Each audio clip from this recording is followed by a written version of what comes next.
Yeah, look, I think it was a critical partnership because it plays to the Mumbai Indians' strengths, and that is their back 10 overs when they're batting. They've got as good a power hitters that any team have got, and just that stability and that foundation that both Rohit Sharma and Ishan Kishan provided enabled both Pollard and Pandya to have a bit of fun at the end. Probably set the platform for Hardik Pandya and Pollard to play the way they played. It was very important. The kind of situation Mumbai was in, it was very important for that partnership to actually want to play till the 15th over so that Pollard and Hardik can play freely. They don't seem to have the combination of their bowlers quite right because you know they don't have a standout death bowler in their lineup. Shami's done a pretty good job, but you wouldn't say a specialist death bowler. Chris Jordan is a specialist death bowler. He was bought in the auction for that reason, and just on the back of one bad over, he suddenly, his IPL has taken a bit of a dive. Where I think they need to reintroduce him to get him into the side to create that security and that balance in their bowling lineup. If you see the entire bowling lineup, they've given Jimmy Neesham 18th over, then they asked Gautam to bowl the 20th over.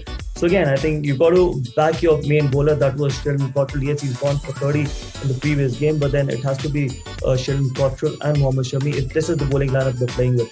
If they have Chris Jordan, who's sitting on the bench, who's their death bowler specialist, then probably you got to back Shami and Chris Jordan.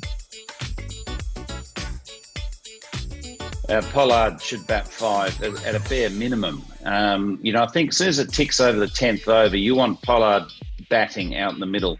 And if that means at times he's got to go in an over or two before that 10th over, well, so be it. He's a class player. He's got a wealth of experience. And as we've seen so often over recent years, you give him a few balls to get in, he's very hard to stop. We've been talking about it, that Pollard should not be batting lower than number 5, and today he batted number 5 and shown that what kind of a form he was in the CPL. So you got to use his form. And Hardik will play the same way, whether he bats at number 5 or number 6. So Pollard probably should be batting at number 5 going forward in this competition.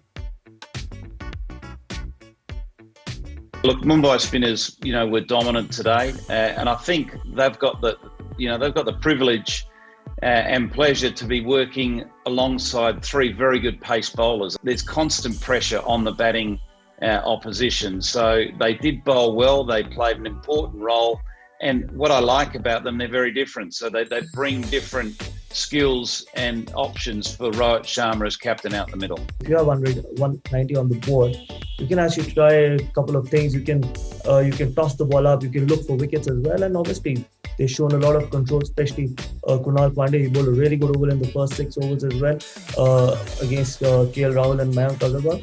So he's going to take a lot of confidence going forward, especially with this performance with the ball.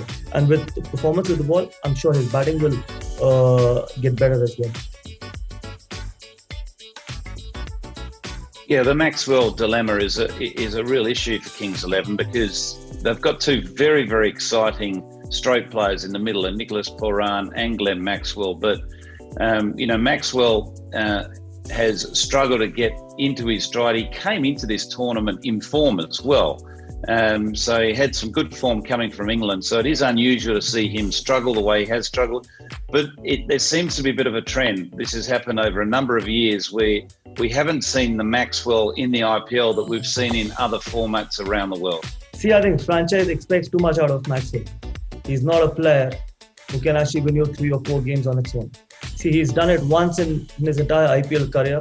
So a lot of franchises probably what you call him as a big show. So I think a lot of franchises need to sit down and decide whether is Maxwell the player worth that much of money or worth that good that he can actually win you 3 or 4 games on its own. I don't think so.